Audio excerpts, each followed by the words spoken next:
मित्रांनो, शालिनी भक्तिसागरमध्ये तुमचे मनपूर्वक स्वागत आहे। तर मित्रांनो, आज आपण या व्हिडिओच्या माध्यमाने ऐकणार आहोत श्रीमद देवी भागवत पुराणातील गंगेचे महात्म्याची कथा। आपण पहिल्या अध्यायात गंगेची आरती कथा ऐकली, गंगेचे स्तोत्र ऐकले, पतित पावनी गंगेचे संपूर्ण महत्त्व ऐकले की आपण नुसते गंगे गंगे असे 2 वेळा बी म्हटले तरी पण आपले ब्रह्महत्येसारखी हजार जन्माची पातके नाहीशे होतील असे मागच्या व्हिडिओमध्ये मी तुम्हाला सांगितले। भगीरथी गंगेच्या निस्ते जलावरून येणाऱ्या निस्त्या हवेचा सुद्धा स्पर्श झाला तरी पण हजार जन्माची पातके नाहीशी होतात। ज्यांचे लग्न जुळत नाही त्यांचे लग्न जुळतात, निपुत्रिकाला पुत्र होतो आणि कैदीत कोणी असेल त्याची कैदीतून सुटका होते, रोगी रोगापासून मुक्त होतो। अशी कथा मी तुम्हाला मागच्या व्हिडिओमध्ये सांगितली। आता त्याचाच पुढचा भाग गंगेचीच कथेचा आहे, तर तो आता आपण ऐकूया। जर कोणी चॅनलला नवीन आलं असेल तर लाल बटनवर सबस्क्राइब करा, ऑलवर क्लिक करा, जास्तीत जास्त जणांना शेअर करा। कुठून कोणत्या गावात तुम्ही माझा हा व्हिडिओ ऐकत आहात आपल्या गावाची कमेंट्स नक्की करा। हर हर गंगे नक्की कमेंट्स बॉक्समध्ये करा। गंगा गंगा म्हटल्याने सर्व म्हणजे 70 काय हजार मन्वंतराच्या युगातले पापांचे नाश होते असे या देवी भागवत पुराणामध्ये सांगितले। गंगाचा एक थेंब सुद्धा पाण्यात टाकला आणि त्याची अंघोळ केली आपण तर एक युग मन्वंतराचे पुण्य जे आहे तर आपले म्हणजे ते अधिक पटीने होईल आणि ब्रह्महत्येसारखे पातकांचा नाश होईल असे या देवी पुराणामध्ये सांगितले गेले आहे। तर आता नारदाने प्रश्न काय केला तर प्रभू नारायणाला, तर तो आपण ऐकूया।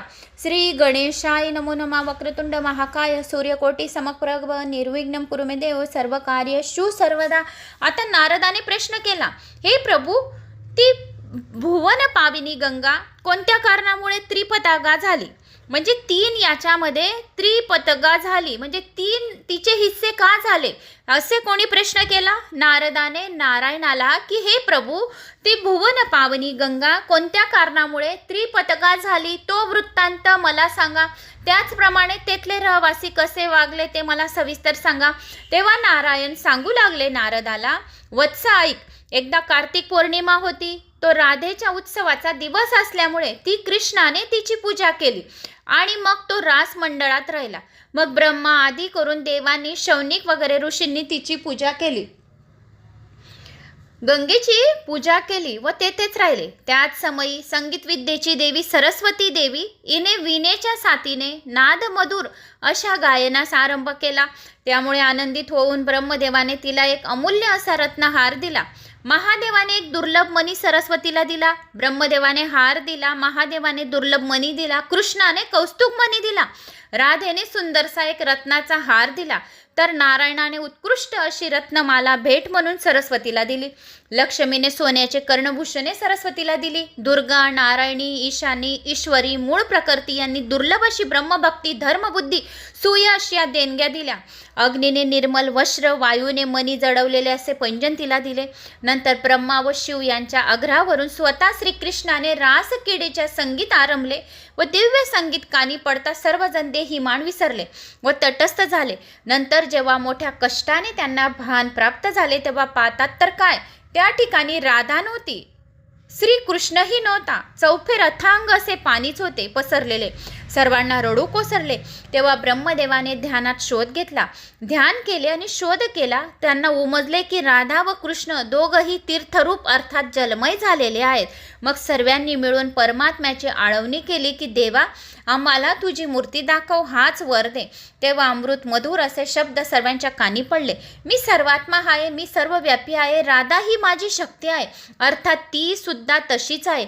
आम्ही भक्तांवर कृपा करण्यासाठी साकार होत असतो, अर्थात माझे साकार रूप तुमच्या दृष्टीआड झाले आहे, एवढेच मी तर तुम्हा सर्वांच्या अंतर्गतातच आहे। मग माझ्या साकार रूपाबरोबर तुम्हाला काय कर्तव्य नाही। मनुष्यगण, सर्व ऋषी मुनी, वैष्णव माझ्या मंत्रामुळे पवित्र होऊन मला पाहण्याकरता मजपाशी येत असतात, तरी सुद्धा मला पाहण्याची तुम्हाला ओढ असेल तर मी सांगतो तसे शंकराने करावे। हे विधाता ब्रह्मदेवा, तू स्वतः जगद्गुरूला आज्ञा दे की वेदाप्रमाणे एक आणखी शास्त्र निर्माण कर, ते चित्ताकर्षक असावे आणि पुन्हा त्यात इच्छित फळ देणारे मंत्रसह असावे।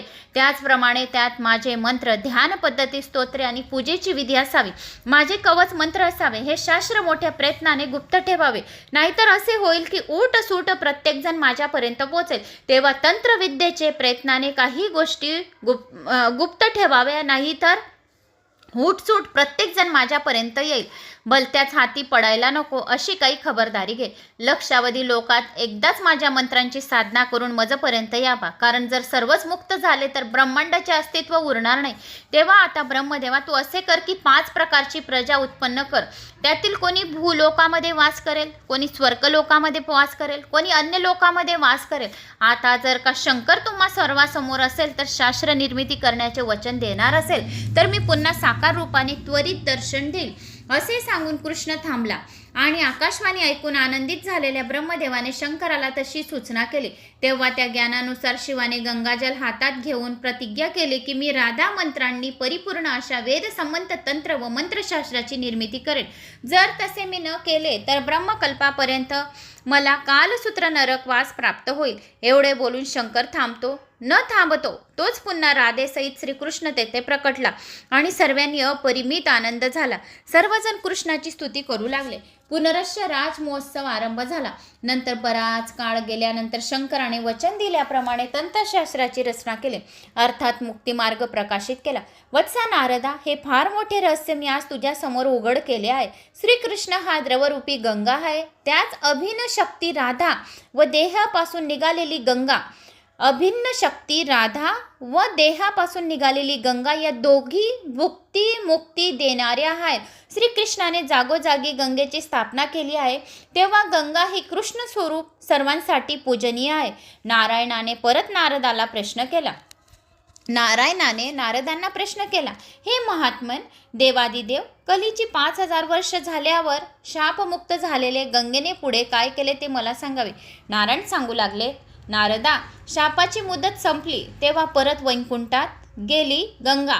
भारती अर्थात सरस्वती व पद्या या सुद्धा निघून तिकडेच गेल्या. त्या तिघीही श्रीहरीच्या अत्यंत आवडत्या होत्या. गंगा, सरस्वती, पद्या या तिघीही श्रीहरीच्या खूप आवडत्या होत्या.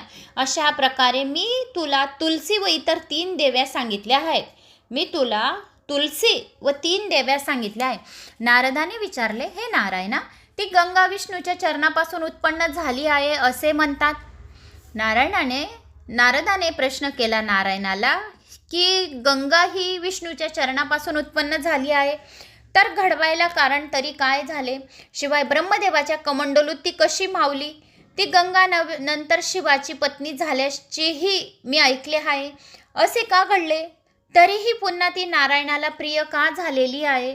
असे बरेच काही प्रश्न नारदाने नारायणाला विचारले आणि मोठा गुंतागुंतीचा असा सर्व प्रकार मला नीटपणे व्यवस्थितपणे उलगडून सांगा असे नारदाने नारायणाला सांगितले.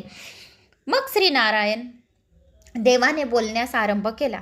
पूर्वी गंगा गोलोकात द्रव्य रूपाने उत्पन्न झालेली आहे. पूर्वी गोलोकामध्ये गंगा द्रवरूपाने उत्पन्न झाली आहे, तरी ती राधाकृष्णाच्या अंगापासून उत्पन्न झाली आहे.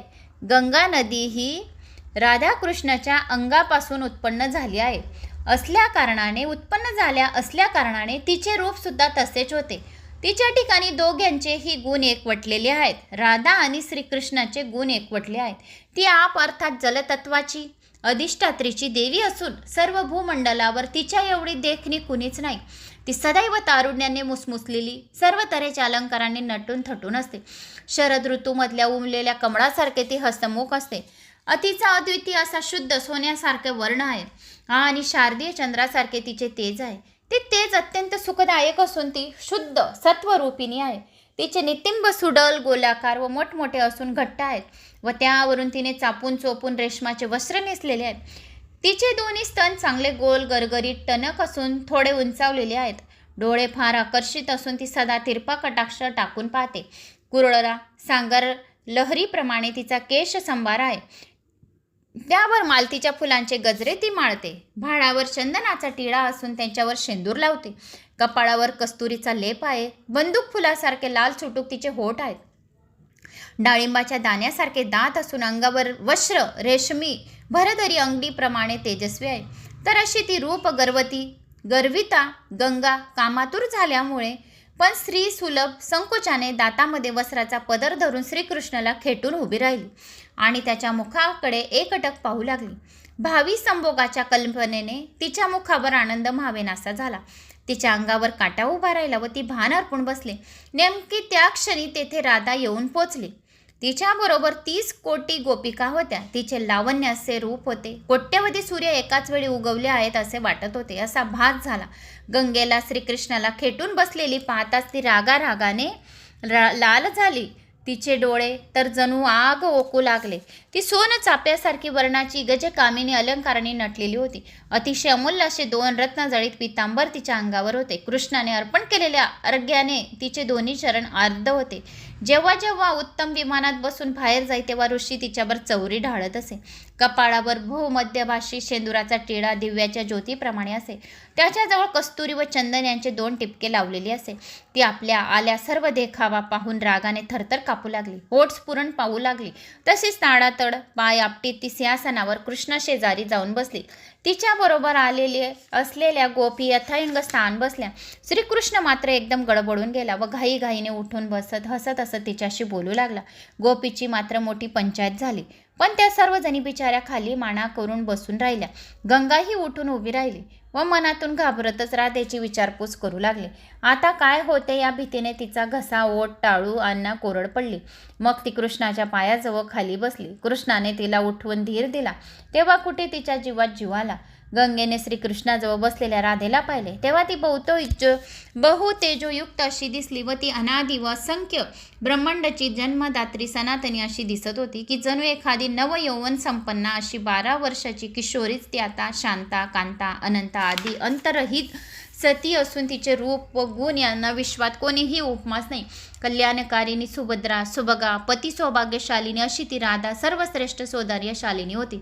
ती कृष्णाची अर्धांगी रूप, तारुण्य, कांती बाबतीत कृष्णापेक्षा 1 तसभर सुद्धा कमी नव्हती. विष्णू व लक्ष्मी तिची पूजा करत असतात. राधेच्या रूपाने सर्व सभा उजळली आहे. सखीने तिला तांबूलचा विडा चघळत असलेली सर्व जगत उत्पन्न करत होती. मात्र तिचा जन्म कुणापासून झालेला नाही. ती धन्य, ती मान्य, तीच मानेनी श्रीकृष्णाची प्राणेश्वरी, प्राणप्रिय आहे. नारदा, अशा तऱ्हेने ती गंगा राधेकडे एकटक कितीतरी वेळ मुग्ध होऊन पाहत होती. तेव्हा राधेने श्रीकृष्णाला विचारले, अहो प्राणनाथ, तुमच्या मागे उभी राहून हास्यमुखाने तिरपा कटाक्ष टाकीत तुमचे रूप जणू डोळ्यांनीच पिऊ पाहणारी ही देवी कोण आहे? तुमच्या सौंदर्यामुळे तर ही भरल्याप्रमाणे झालेली आहे. रोमांचित होऊन पदराने तोंड झाकून ही वारंवार तुमच्याकडे पाहत होती आणि तुम्ही सुद्धा तेच करत आहात. अहो, हा सर्व प्रकार काय आहे? मी गोलोकात असताना असा दुर्व्यवहार चालतो आणि पुन्हा तो सुद्धा माझ्यासमोर? पण ही तुमची जुनीच सवय आहे. पण माझा स्वभाव निष्कपटी, साधा असल्यामुळे मी नेहमी क्षमा करते. पण यावेळी मात्र मी चशोर पुरुषा, तू या बाईला घेऊन इथून माझ्या नजरेसमोर चालता हो, नाहीतर मी तुमची धडकत नाही. पूर्वीसुद्धा एकदा मी तुला व विरजेला एकांतात पाहिले होते, पण सगळ्यांनी विनवले म्हणून मी त्यावेळी तुला क्षमा केली. तेव्हाही माझा चाऊल लागताच तू उलट्या पावलांनी पळून गेलास आणि विरजेने अमृच्या भीतीने देह त्याग केला व ती नदी होऊन राहिली. कोटी योजनाने विस्तीर्ण व त्यांच्या चौपटीने लांब अशी ती नदी तुझी कीर्ती सांगत अद्यापही वाहत असे. मग मी तेथून गेले आणि तू मात्र तिच्या काठी विरजे विरजे असा आक्रोश करत भटकत होतास. मग तुझी दया येऊन सिद्ध योगिनाने योग बलाने तुला दर्शन दिले. तू सुद्धा त्यावेळी तुला ओढून घेऊन तिच्याशी संगमांगम केलास आणि वीर्यदान केलेस. त्यापासून पुढे सप्तसागराची उत्पत्ती झाली. आणखी एकदा ती चंपकवनात शोभा नावाच्या गोपीबरोबर तुला पकडले. त्यावेळी सुद्धा माझी चाहूल लागताच तू पळून गेला. बिचारी शोभा मात्र देह टाकून चंद्रमंडळात जाऊन राहिली आहे.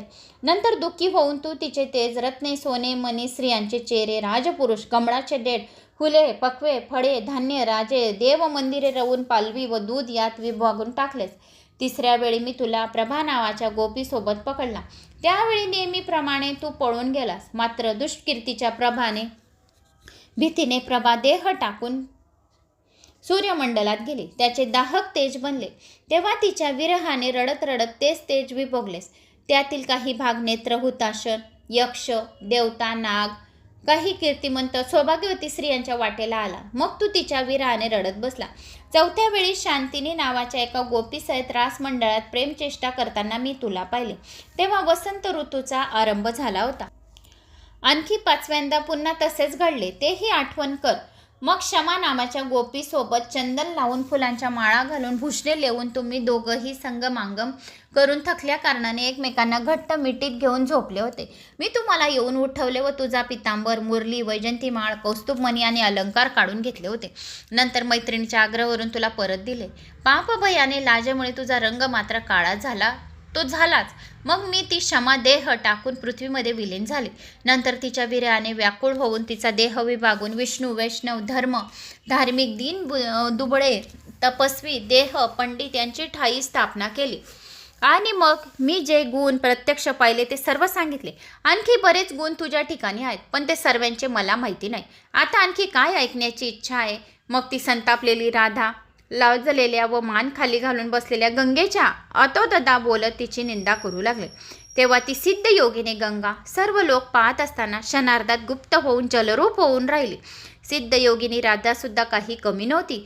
तिने हातांची ओझळ केली व गंगेला प्राशन करण्यासाठी तयार झाली. गंगेने संकट ओळखले आणि ती कृष्णाच्या चरणात जाऊन लपून गेली. तेव्हा राधेने सर्व गोलोक ढुंढाला. नंतर वैकुंठापासून ऐकून एका लोकात गंगेचा शोध घेतला, पण गंगा काही सापडली नाही. तर गंगा ही श्रीकृष्णाच्या चरणामध्ये जाऊन लपून राहिली, म्हणून गंगा राधेला सापडली नाही. सर्वत्र ब्रह्मा, शिव, विष्णू, इंद्रादी देव, ऋषी, सिद्ध, 14 मुनी एवढेच नव्हे तर जीव, जंतू, वृक्ष, वेलीसुद्धा पाण्याअभावी तडफडू लागले. तेव्हा सर्वजण गोलोकात आले, गोविंदापुढे हात जोडून उभे राहिले व प्रकृती वेगळा सर्वेश्वर, श्रेष्ठ, वरदायक, वरकृपा, गोपी गोविंदचा कुळस्वामी, निराकार, निरच्छ, सर्व काही परमात्मा, परातर गोविंदाची स्तुती करायला लागले आणि हात जोडून उभे राहिले. त्यावेळी त्यांच्या अंगावर रोमांच उठले व कंठ दाटून आला. त्यावेळेस सर्वांनी श्रीकृष्णाचे अद्भुत असे रूप पाहिले. तो परब्रह्म आदी कारण तेजोनिधी कृष्ण एका रत्नखचित सिंहासनावर बसलेला असून गोपजन शुभ्र चौऱ्या ढाळीत होते. गोपांगांना गीते गाऊन नृत्य करीत होत्या. प्राणप्रिया राधेच्या वक्षस्थळावर मस्तक ठेवून वेळा खात श्रीकृष्ण नित्य गायन करत दंग झाला होता. सर्वांनी त्या पूर्ण पुरुषाला प्रणाम केल्यानंतर ब्रह्मदेवा पुढेच गेले. त्यांची उजवीकडे विष्णू व डावीकडे वामदेव उभे राहिले. त्यात त्यांनी हात जोडून आजूबाजूला दृष्टी टाकली. तेव्हा त्यांना असे दिसले की रासमंडोळात जागोजागी परमानंद श्रीकृष्णच आहेत. सर्व कृष्ण स्वरूप सर्वांची सारखीच आहे. सारखे वेश, सर्वजण द्विभूत, सर्वांची हाती वेणी दिसत होती. प्रत्येकाच्या गळ्यात वनमाला दिसत होते आणि कोण स्वामी कोण सेवक हे सुद्धा कळत नव्हते. क्षणात कृष्ण एकटा तर क्षणात राधासह दिसू लागले. कधी स्पष्ट, कधी साकार, निराकार, आलटून पालटून दिसू लागले. ब्रह्मदेवाच्या मनात मोठा गोंधळ निर्माण झाला. शेवटी हृदयात ध्यान केले आणि तो कृष्णाला शरण गेला आणि तेव्हा श्रीकृष्ण प्रसन्न झाला. मग ब्रह्मदेवाने डोळे उघडून पाहिले तेव्हा पुन्हा रासमंडळात पहिल्याप्रमाणे दृश्य दिसले आणि त्यांनी स्तुती गायन करण्यास आरंभ केला. तेव्हा श्रीकृष्णाने त्यांचे मनोगत जाणले व सर्वात आत्मा सर्वेश्वर रमापती त्यांनी उद्देशून म्हणाले, ब्रह्मदेवा, विष्णू, महादेव, तुमचे मी स्वागत करतो. तुमचे कल्याण हो. मला ठाऊक आहे की तुम्ही गंगेसाठी माझ्यापाशी आलात. गंगा राधेच्या भीतीने मला शरण आली आहे. कारण असे की गंगा माझ्याजवळ बसलेली पाहून राधा तिला पिण्यासाठी तयार झाली होती. गंगा माझ्याजवळ बसलेली होती. श्रीकृष्णाने सांगितले की गंगा माझ्याजवळ बसलेली होती तर तिला पिण्यासाठी राधाने हात तयार केले. माझ्याजवळ बसलेली पाहून राधा तिला पिण्यासाठी तयार झाली होती. पण ते सर्व राहू द्या. आता तुम्ही सांगतो तसं करा. मी गंगेच्या तुमच्या स्वाधीन करतो. मग तुम्ही हर प्रयत्नाने राधेला संतुष्ट करून गंगेला भयमुक्त करा. श्रीकृष्णाच्या सांगण्याप्रमाणे ब्रह्मदेवाने हात जोडले व राधेची स्तुती केली आणि तिला म्हणाले, राधे, तुझ्या व कृष्णाच्या अंगापासूनच गंगा उत्पन्न झालेली आहे. तर तुम्ही दोघंही रासमंडळात शंकराचे संगीत ऐकून मुग्ध झाल्यामुळे ही गंगा तुमच्या अंगातील आर्द्रतेपासून निर्माण झाली आहे. म्हणजे राधा आणि श्रीकृष्णाच्या अंगाच्या घामेपासून गंगा निर्मित झालेली आहे. अर्थात मी तुम्हाला मुलीप्रमाणे आहे. शिवाय पुन्हा तुझी मंत्राची दीक्षा घेऊन तुझीच आहे. पुढे तिला चतुर्भुज वैकुंठनाथ हा पती म्हणून लाभणार आहे. जेव्हा ती अंश रूपाने पृथ्वीवर अवतरेल तेव्हा सरतपती सागरात हा तिचा पती असेल. माते गंगा गोलोका विहारमध्ये विहार आहे आणि सर्वत्र विहार करण्यासाठी सुद्धा तिची जन्मदात्री असल्यामुळे तुला मुली समान आहे. नारदा ब्रह्मदेवाच्या म्हणण्याप्रमाणे राधेने हसून संमती दिली. तेव्हा गंगा श्रीकृष्णाच्या चरणाच्या अंगठ्यापासून बाहेर आली व दिव्य देहाने उभी राहिली. ब्रह्मदेवाने त्या जलापैकी काही आपल्या कमंडलूत भरली व काही शंकराने मस्तकावर धारण केली. नंतर ब्रह्मदेवाने गंगेला राधा मंत्र दान दिला. तसेच सामवेदीय राधा कवच, राधेचे ध्यान, राधेच्या पूजेची पद्धती आणि पुरचरणेचा विधी शिकवला आणि त्याप्रमाणे राधा वैकुंठात निघून गेली. मग मुनिवरा नारायणाच्या 4 भार्या आहेत. पहिली लक्ष्मी, दुसरी सरस्वती, तिसरी गंगा आणि चौथी विश्वपाविनी तुलसी ही नारायणाच्या 4 पत्नी आहेत. नंतर श्रीकृष्णाने स्मित हास्य केले आणि तो बोलू लागला, हे ब्रह्मा, तो तर हरिहर हो. आता ब्रह्मदेवाने सांगितलेले भविष्य कधी घडेल ते ऐका. तुम्ही सर्वजण अद्याप जिवंत आहात. याचे कारण असे आहे की हा गोलोक काळचक्राच्या प्रभावापासून मुक्त आहे. खरे तर यावेळी कल्पांत झालेला आहे. सर्व विश्व जलमय झाले आहे. हा माझा गोलोक वैकुंठलोक वगळता सर्वांचेही सर्व ब्रह्मांडातील ब्रह्मदेव माझ्या ठिकाणी लय पावलेले आहेत. तर आता तुम्ही परतून आणि क्रमाक्रमाने पुन्हा ब्रह्मांडाची रचना करा आणि गंगा तेथे येईल. मी हे अनेक विश्व ब्रह्मांडाकडे निर्माण करतो. आता या सर्वांसह निघ, आधीच फार उशीर झालाय. असे सांगून श्रीकृष्ण उठून गेले. ब्रह्मदेवांसह सृष्टी कार्याला लागले. गंगा पुन्हा पूर्वीच्या ठिकाणी अर्थात गोलोक, शिवलोक, वैकुंठलोक आणि सत्यलोक या जागी गेली. विष्णूच्या पावलातून निघालेली म्हणून तिचे एक नाव विष्णुपदी असे सुद्धा म्हणतात. विष्णूंच्या पावलामधून गंगा निघालेली आहे म्हणून तिला विष्णुपदी असे सुद्धा म्हणतात. द्विजवरा नारदा, ही मोक्षदायिनी गंगेची कथा मी तुम्हाला सांगितली. तर जो कोणी ही गंगेची कथा ऐकेल त्याचे सर्व पापांचे नाशच होईल आणि त्याची खूप काही गणना पुण्याची प्राप्ती होईल. सर्व त्यांचे पितर जर नरकात असतील तर ते सुद्धा बाहेर येतील, ते सुद्धा संतुष्ट होतील. अशी ही गंगेची कथा होती. तर मी ते तुम्हाला सांगितली. तर मला अशी आशा आहे की तुम्हाला ही गंगेची कथा, गंगेचा महिमा, गंगेचे वर्णन आवडले असेल तर आवडल्यास लाईक, शेअर, सबस्क्राईब नक्की करा आणि जास्तीत जास्त जणांना शेअर करा. कुठून कोणत्या गावात तुम्ही माझा हा व्हिडिओ ऐकत आहोत आपल्या गावाची कमेंट्स नक्की करा. हर हर गंगे कमेंट्स बॉक्समध्ये करा. जय श्री महाकाल.